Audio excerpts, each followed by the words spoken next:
Useless, Ethan muttered, tossing the photo album onto the coffee table like it was yesterday's junk mail. I stared at him, feeling my chest tighten as the room full of his friends fell awkwardly silent. "What's this supposed to be?" he said, gesturing dismissively at the handmade album I'd spent weeks creating, carefully selecting photos from our 5 years together. "This is the best you could come up with for my 35th birthday? A pile of old pictures and sentimental garbage? You're ridiculous, Vanessa." My hands clenched in my lap until my knuckles turned white, but I forced myself to stay calm. The weight of a 12-hour night shift at the elderly care facility still hung heavy on my shoulders, yet I'd rushed home to prepare everything for his party. "I thought you'd appreciate something meaningful," I said, my voice steadier than I felt inside. "It's a collection of memories, everything we've been through together. I've been working on it between night shifts for months." He rolled his eyes dramatically, making sure his friends could see his disappointment. "What we've been through. Please. I'm tired of all this overly emotional crap. You could have gotten me something useful, or at least something that looks good on Instagram." He glanced meaningfully at the designer watch his friend Derek was wearing. "Instead, you waste time on this nonsense. It's embarrassing." I took a deep breath, feeling the sting of his words burning my cheeks as his friends shifted uncomfortably. My colleague Olivia had warned me this morning as we clocked out, "Don't expect appreciation from someone who's never given it." Now her words echoed in my mind. "Ethan," I began, trying one last time. He interrupted, standing up and running a hand through his expertly styled hair. "You don't get it, do you? This isn't working anymore. You're not working anymore. I need someone who understands my position, someone who can actually add value to my life, not drag me down with this pathetic attempt to be thoughtful." My stomach twisted into a painful knot. "What are you saying? In front of everyone?" He smirked, crossing his arms across his chest, the gold cufflinks on his shirt catching the light. "I'm leaving you, Vanessa. I've met someone else. Amber. She's 23, exciting, and she actually knows how to have fun and make me look good. Unlike you, who smells like hand sanitizer and old people half the time." His words hit me like a physical blow, but I refused to let him or his watching friends see the impact. 5 years of marriage reduced to this public humiliation. "And you think this is the right way to tell me?" I asked, my voice trembling but steady. "After I put my heart into this, after I came straight from a night shift to prepare your party?" He laughed, a cold, dismissive sound that bounced off the expensive furniture we'd bought with my careful savings. "Your heart? That's the problem, Vanessa. You're all heart and no substance. I deserve more than some caregiver with sensible shoes and a boring investment portfolio." I sat there in silence for a moment, his cruel words echoing in my head, and then, to my own surprise, I started to laugh. It wasn't a bitter laugh or a forced one, it was genuine, loud, and it cut through the tension in the room like a knife. "What's so funny?" Ethan asked, narrowing his eyes, his confidence wavering for the first time. I stood up, still laughing, and reached for the album. "You don't even know what you're walking away from," I said, flipping to the back page where I'd hidden the documents. "What are you talking about?" he asked, suspicion creeping into his voice as his friends watched with undisguised interest. I pulled out the folded deed tucked into the final page and held it up. "This. The deed to a lakeside property I bought. My grandmother left me an inheritance that I've been quietly investing for years. I was going to surprise you tonight with plans for our future, but I guess that's off the table now." His jaw dropped. You bought lakefront property? On a nurse's aide salary?" I smiled sweetly, slipping the deed into my purse. "Looks like Amber won't be enjoying that view, will she?" And for the record, I'm a certified care specialist with 3 additional certifications. Not that you've ever bothered to understand what I actually do. Ethan's face twisted into something between disbelief and panic. For the first time all evening, he was at a loss for words. His friends exchanged glances, suddenly finding their drinks fascinating. "You bought property," he finally stammered, his smug confidence crumbling like a sand castle at high tide. "Since when do you make financial decisions like that? And where did you even get the money?" I tilted my head, my smile never wavering. "Since I realized I can't depend on you for anything meaningful, Ethan. While you were busy finding excitement with a 23-year-old fitness instructor, I was building our future. Did you know that elderly patients often share their financial wisdom when you actually listen to them? Mrs. Abernathy taught me everything about municipal bonds before she passed." He opened his mouth to retort but closed it again, his eyes darting to the album still lying on the coffee table. It was as if he were trying to figure out how this opportunity had slipped through his manicured fingers. "You're overreacting," he said finally, though his voice lacked conviction. "This doesn't change anything. Amber and you?" I cut him off, shaking my head. "Ethan, I don't care. Take her, take your exciting life, and get out of mine. You've made it abundantly clear where I stand while I've been working night shifts caring for people who actually appreciate compassion and intelligence." I walked out of the living room and into the bedroom we once shared, the sound of Ethan's sputtering excuses following me as I packed an overnight bag.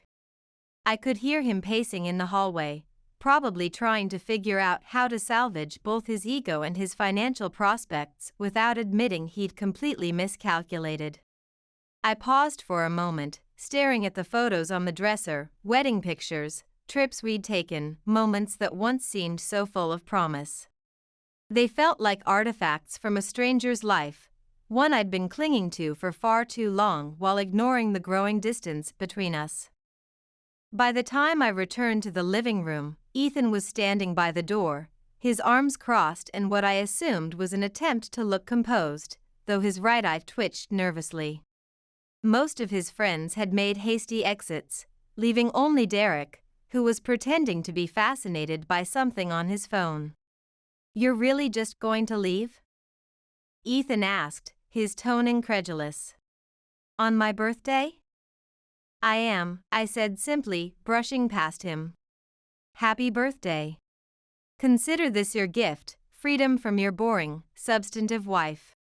"This is ridiculous," he snapped, his designer watch glinting as he gestured wildly.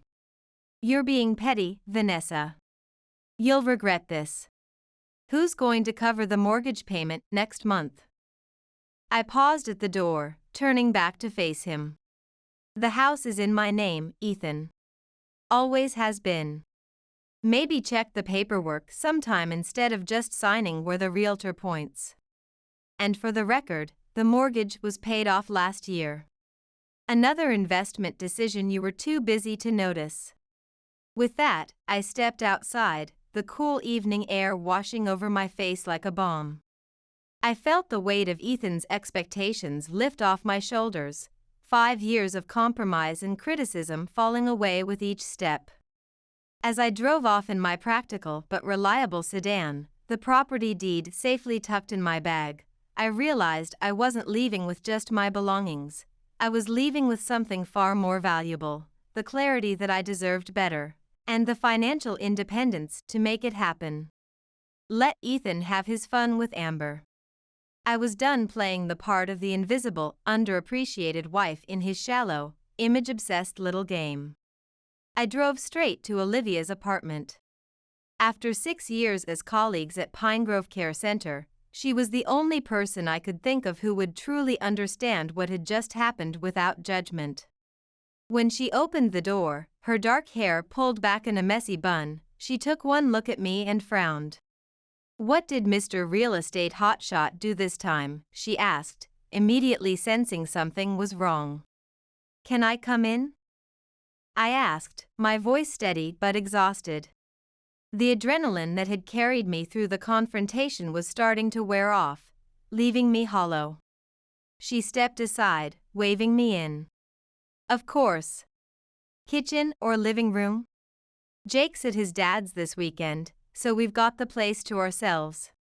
Kitchen, I said, knowing she'd already be reaching for the emergency wine she kept for nights like this. Minutes later, we were seated at her small kitchen table, a glass of Merlot in front of me and her undivided attention across from me. The apartment was modest but warm, nothing like the showpiece home I'd shared with Ethan, but somehow infinitely more welcoming.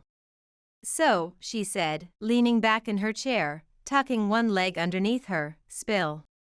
I took a deep breath, recounting everything from the photo album to Ethan's cruel words to his grand announcement about Amber.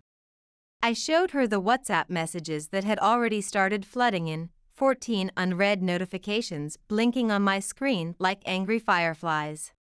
He did this at his own birthday party? Olivia asked incredulously. With all his pretentious friends watching? I nodded, sipping my wine. Apparently Amber is more exciting than someone who works 12-hour shifts caring for the elderly. By the time I got to the part about the lakefront property, her jaw had dropped. He called you useless? After all you've done? And then had the audacity to tell you he was leaving for some 23-year-old fitness instructor?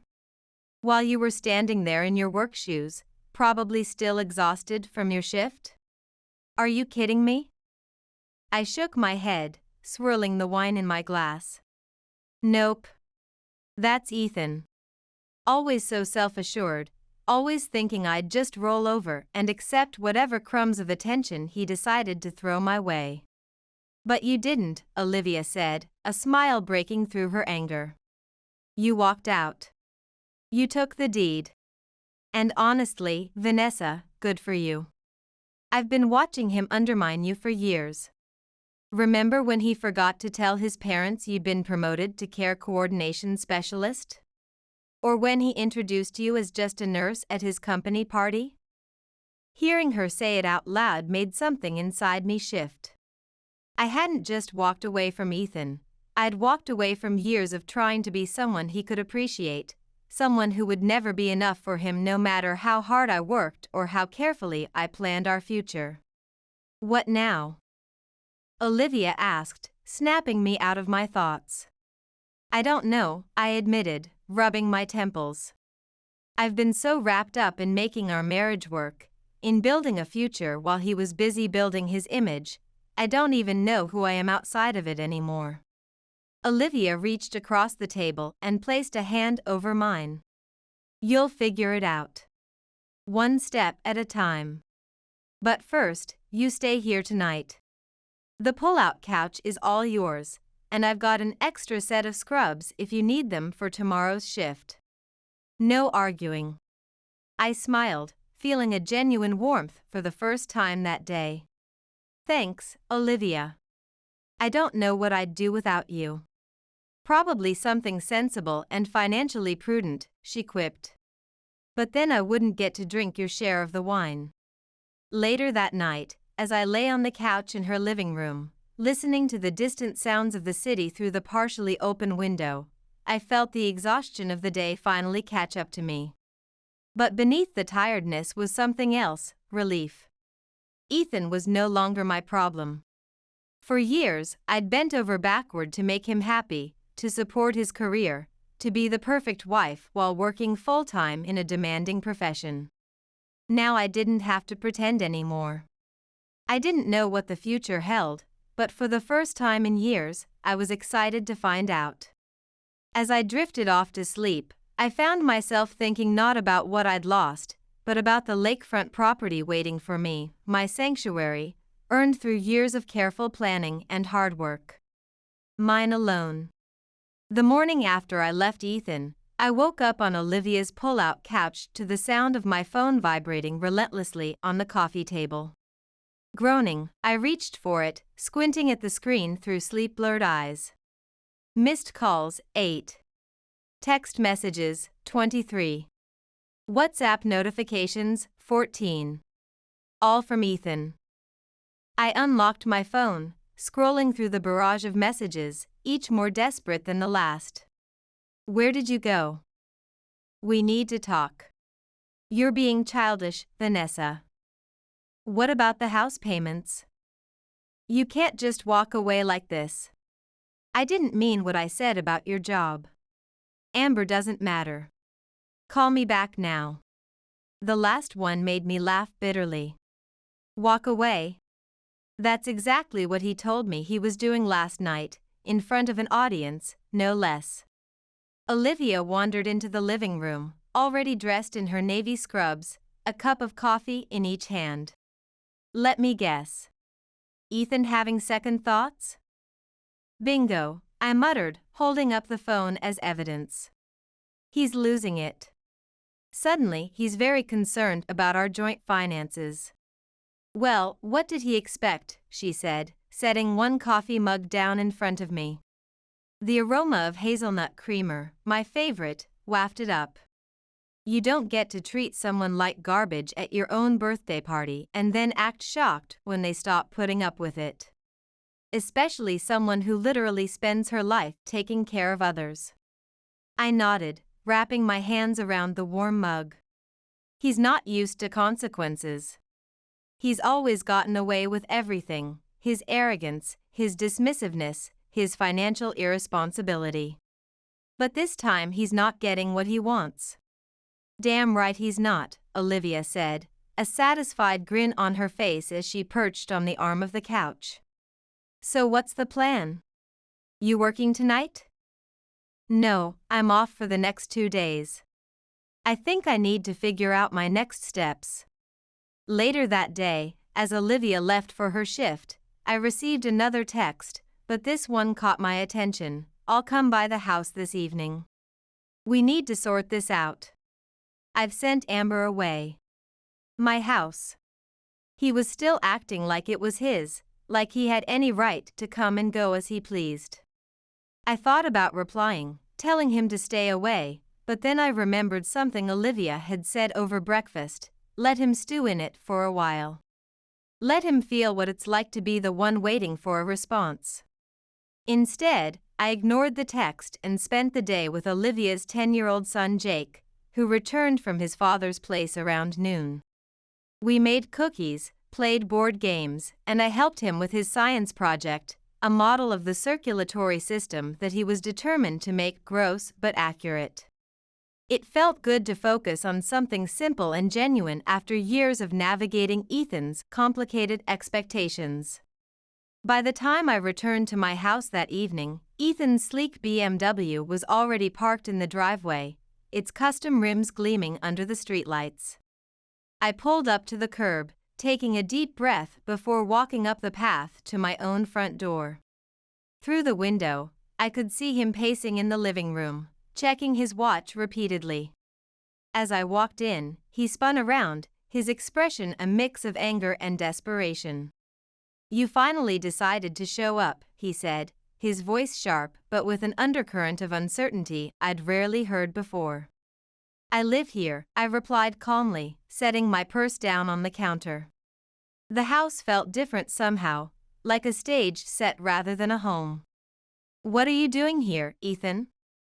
We need to talk, he said, his tone softening as he took a step toward me. This has gotten completely out of hand. I said some things I didn't mean. I folded my arms, leaning against the counter. What's gotten out of hand, Ethan? The fact that I finally stood up for myself, or the fact that you're realizing Amber isn't the prize you thought she was?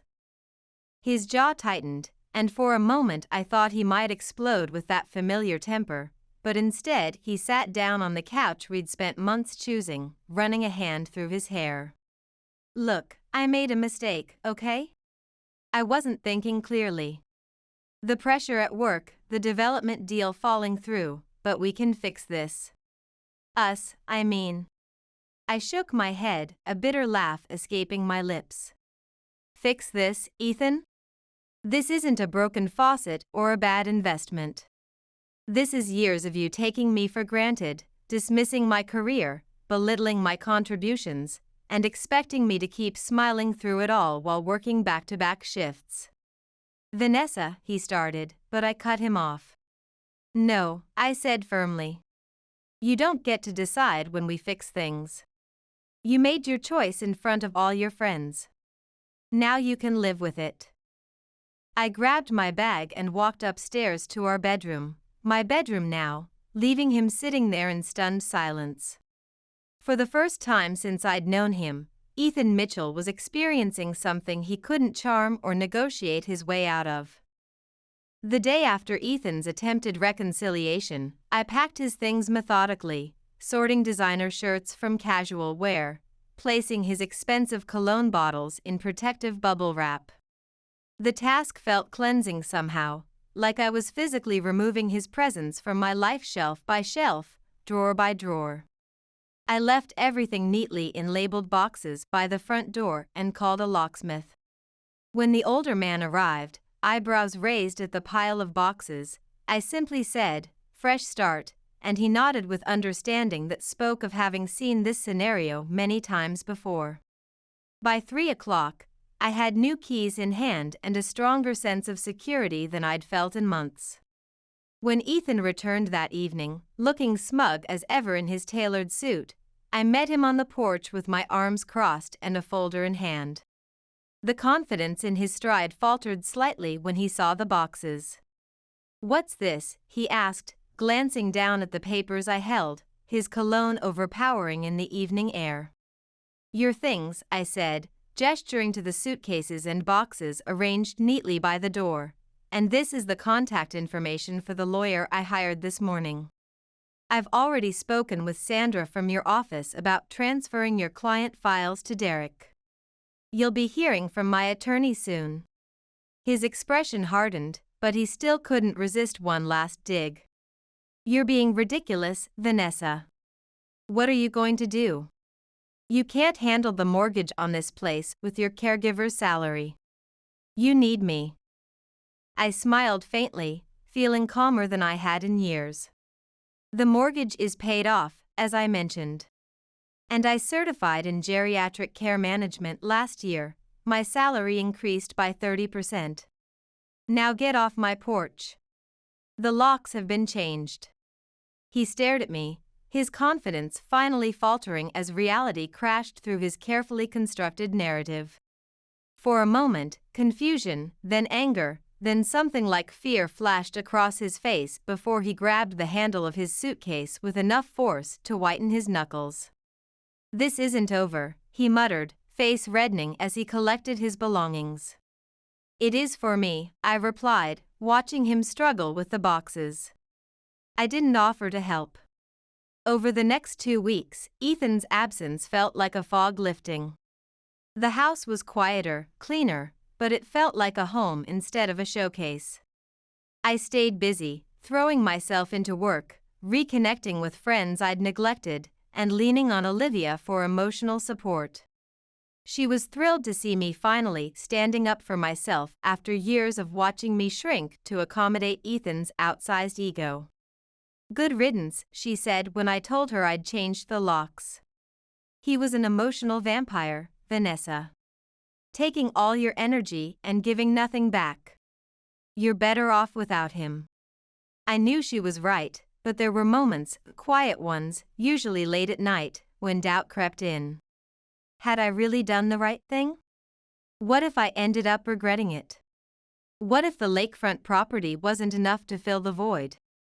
Those thoughts didn't last long, though, especially not after I got the call from Ethan.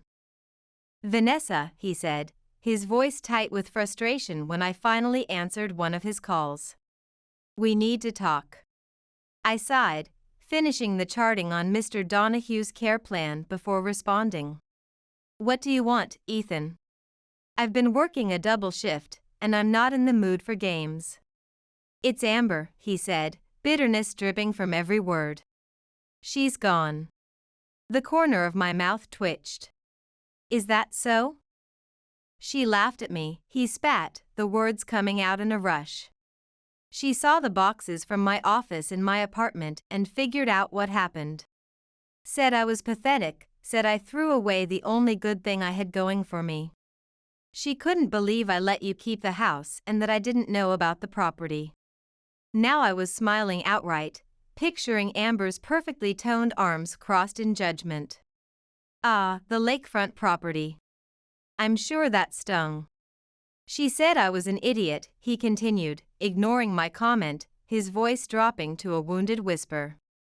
A complete loser for losing everything you'd worked for.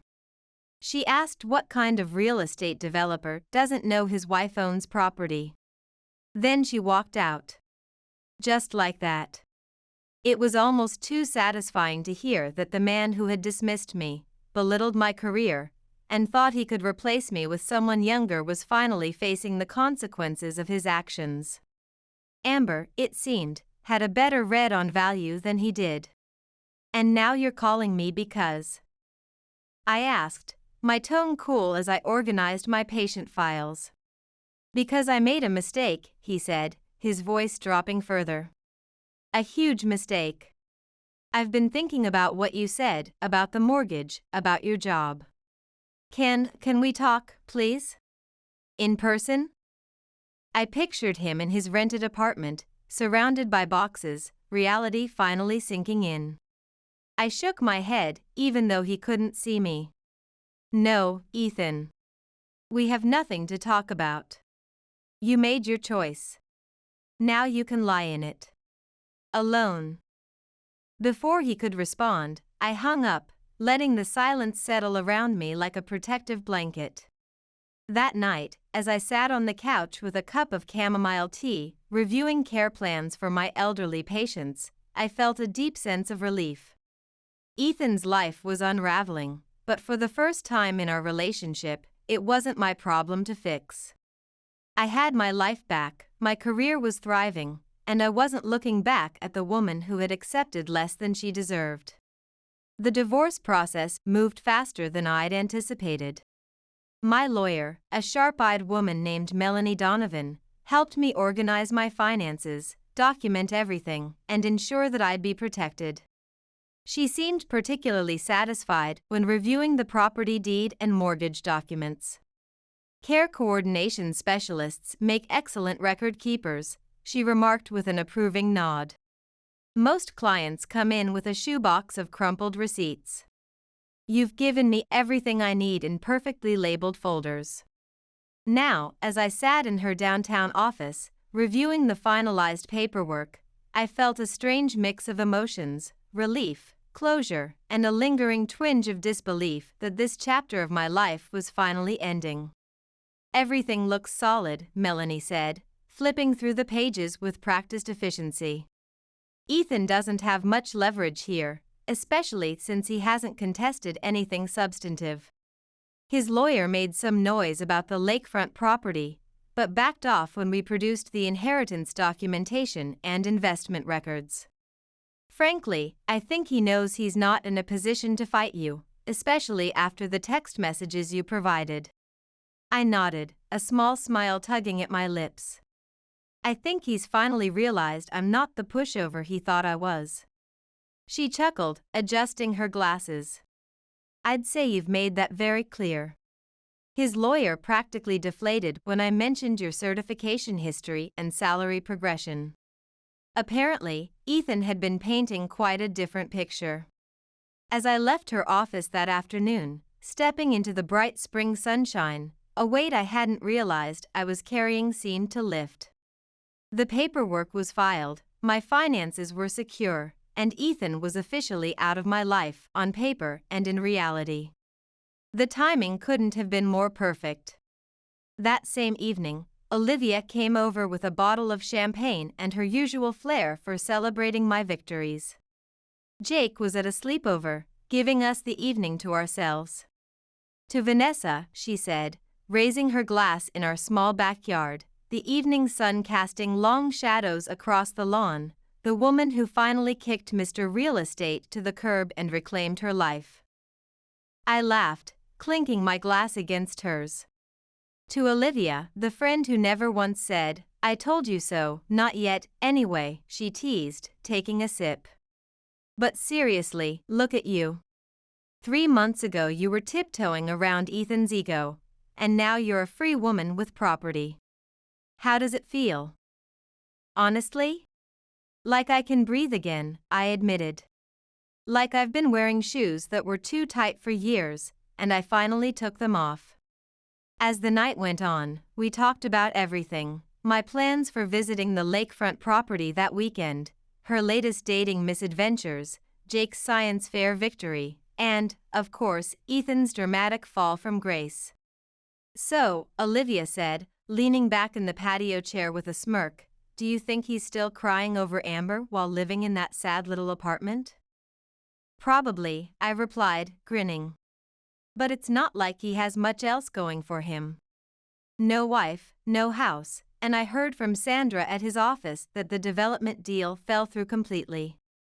The investors pulled out when they realized he'd misrepresented the zoning permits. Honestly, I almost feel bad for him."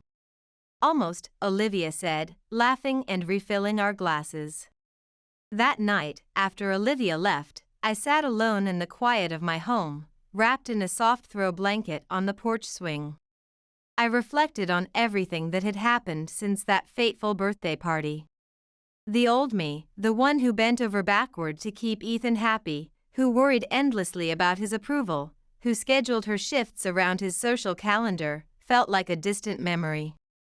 This new version of myself, the one who could laugh at his downfall and find joy in reclaiming my life, was someone I was just getting to know, but I liked her. She was stronger than I'd imagined, more capable than Ethan had ever given her credit for. He had underestimated me, but I hadn't underestimated myself.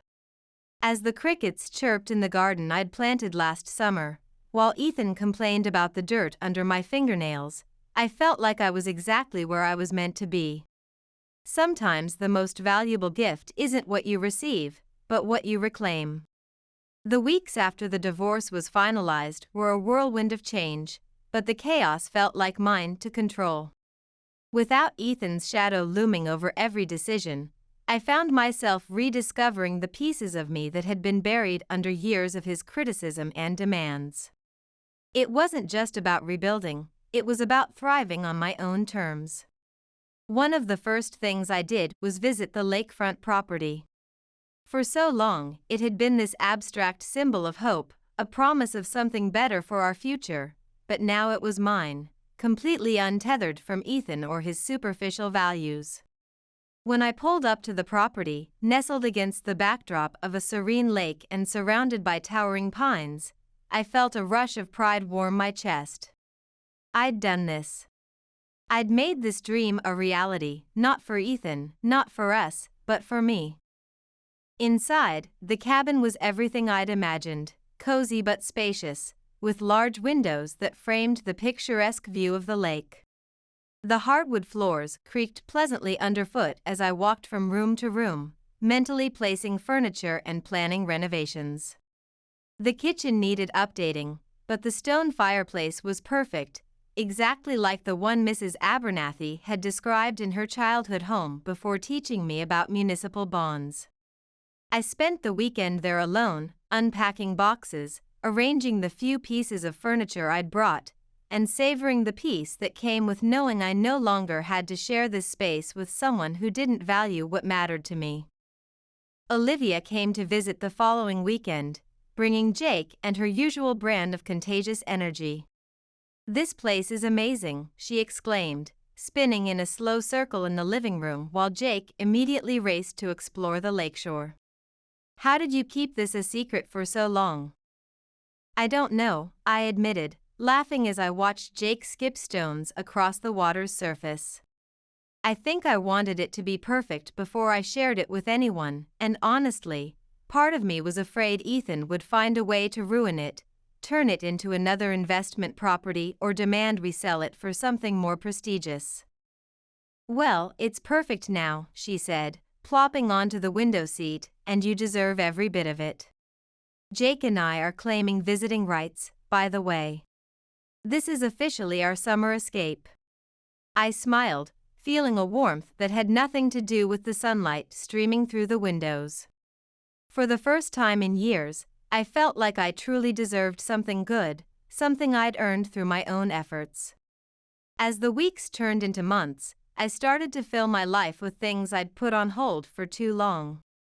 I took up photography again, spending hours capturing the beauty of the lake and the surrounding woods at different times of day.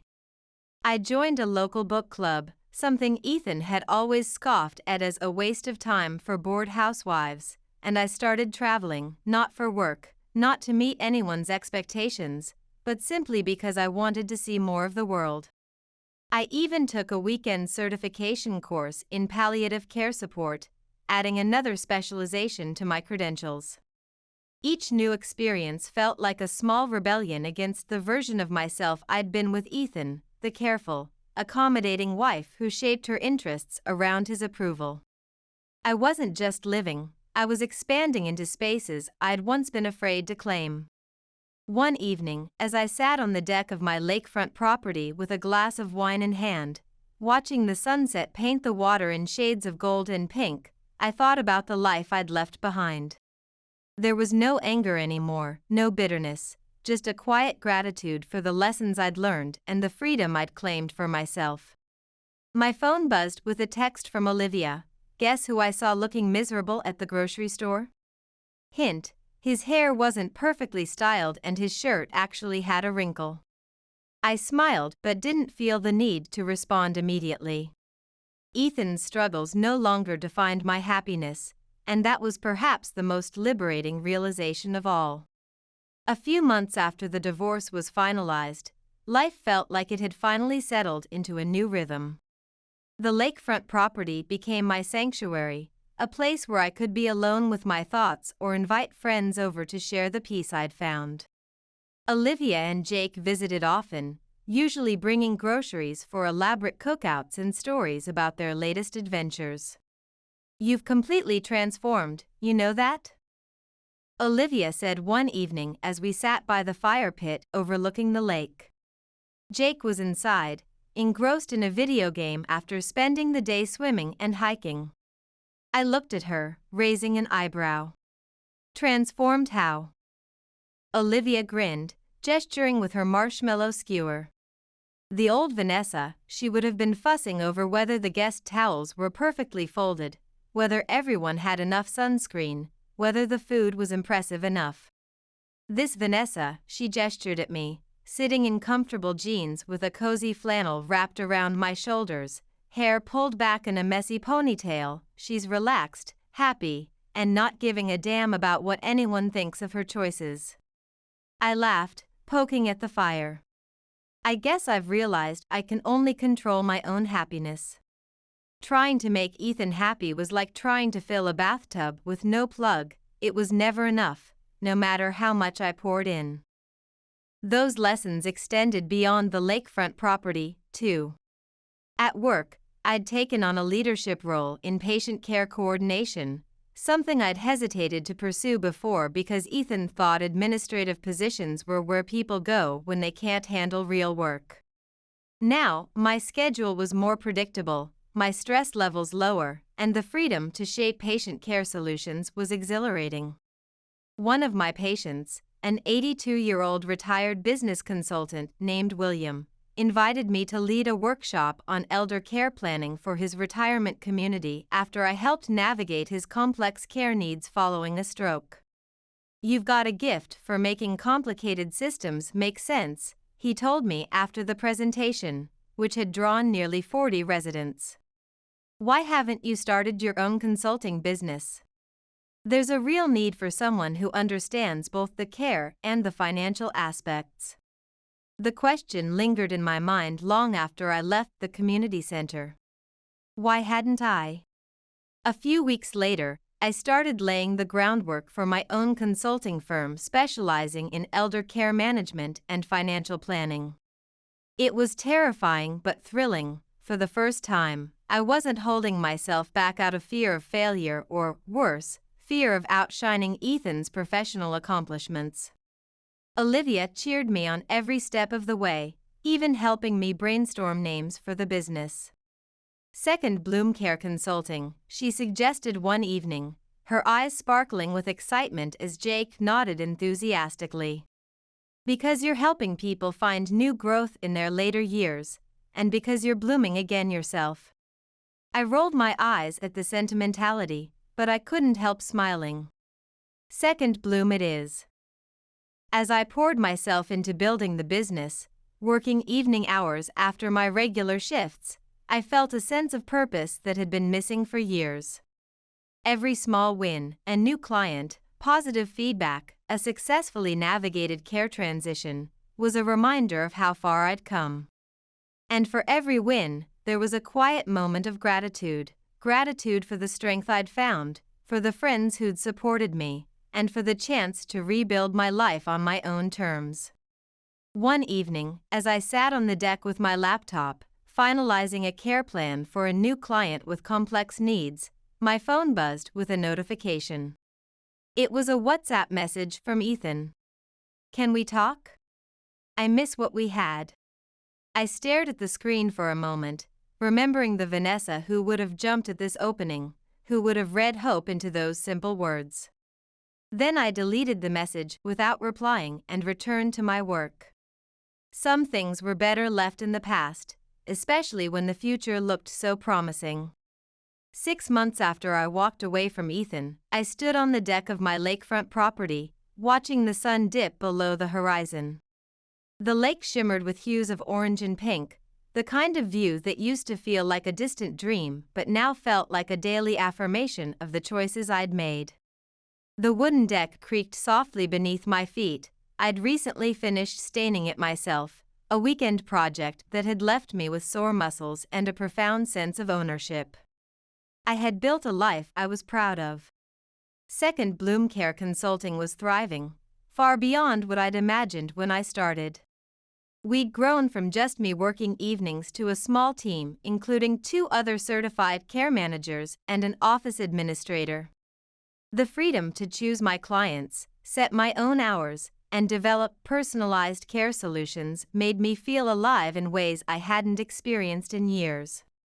Olivia visited that evening, as she often did on Fridays, carrying a box of pastries from the local bakery where her new boyfriend worked. Jake trailed behind her, immediately making his way to the canoe I'd bought him for his 11th birthday. "Life jacket," both Olivia and I called out simultaneously, then laughed at our synchronized maternal instincts. "You know," Olivia said, setting the box on the outdoor table as we watched Jake dutifully strap on his life vest, "I never thought I'd say this, but I think Ethan did you a favor." I laughed, pouring us both a glass of lemonade from the pitcher I'd prepared. "You're not wrong. If he hadn't been such a jerk at his birthday party, I might still be stuck trying to make him happy while ignoring my own potential." She raised her glass. "To Ethan, the world's most clueless man, for accidentally setting you free." We clinked glasses, laughing, but her words stayed with me long after she and Jake left for home. I'd been so focused on moving forward that I hadn't stopped to reflect on just how much had changed. The timid version of myself who constantly sought Ethan's approval, who scheduled her life around his preferences, who downplayed her accomplishments to avoid threatening his ego, she felt like a stranger now. This new life wasn't just about escaping a bad marriage, it was about rediscovering who I was at my core, what I wanted from my career and relationships, and what truly made me happy. The answers I'd found were simpler than I'd imagined: meaningful work, genuine connections, quiet moments by the lake, and the freedom to make my own choices without constant judgment. As the stars began to dot the sky, I returned to the kitchen table where I'd left my notebook open. I'd been jotting down ideas for expanding Second Bloom, a workshop series for family caregivers, a partnership with local healthcare providers, potential office space in the downtown medical complex. Dreams that once would have seemed impossible now felt within reach. Later, as I closed the notebook and returned to the deck for one last look at the moonlight on the water, I realized something profound. I wasn't just free from Ethan's expectations, I was free from my own limiting beliefs, the ones that had kept me small and scared for so long. A month later, I received an email from the director of the Regional Elder Care Association. The subject line read, "Keynote Opportunity, Annual Conference."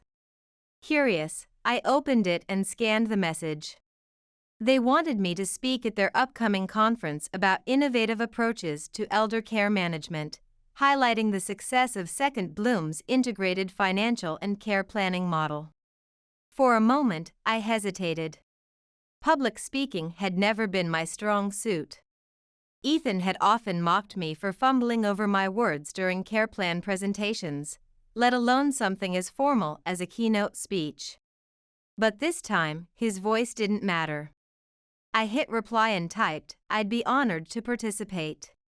Please send the details so I can begin preparing." Creating the keynote became a new focus, and with encouragement from my team and Olivia, I poured my energy into crafting a presentation that felt authentic to my experiences and valuable to the audience. "Don't sugarcoat anything," Olivia advised as she helped me rehearse.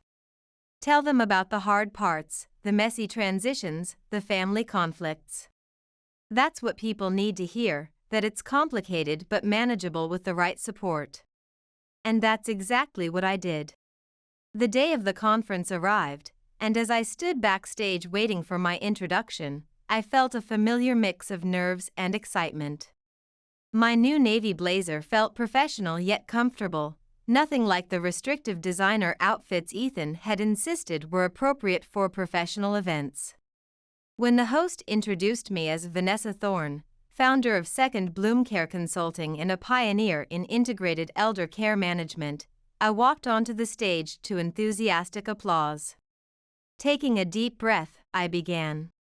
"My name is Vanessa, and a year ago, I never would have imagined standing here.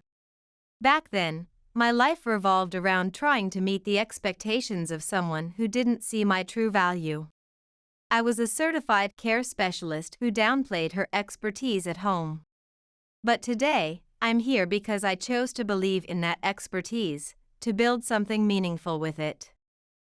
As I spoke, sharing the story of how Second Bloom was born from both professional experience and personal transformation, I noticed people in the audience leaning forward, nodding in recognition. Healthcare professionals, administrators, family caregivers, they were connecting with the human story behind the professional journey. After the speech, several attendees approached me to share their own stories of career transitions and personal growth. "You inspired me today," one woman said, a care coordinator from a rural hospital. "Thank you for reminding me that our expertise has value beyond what others might recognize." Her words stayed with me as I drove back to the lakefront property that evening, windows down, feeling the spring air against my skin. Every mile felt like further confirmation that I was on the right path.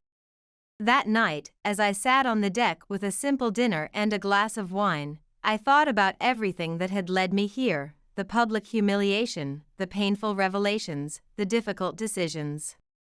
It had all been part of a necessary journey. Ethan was a distant memory now, his texts and calls long since blocked, his attempts at reconciliation ignored. I no longer needed validation from him or anyone else who couldn't see my worth. I had built a life I loved, one conscious choice at a time, and it was just getting started. This was my story now, written in my own hand, one meaningful page at a time.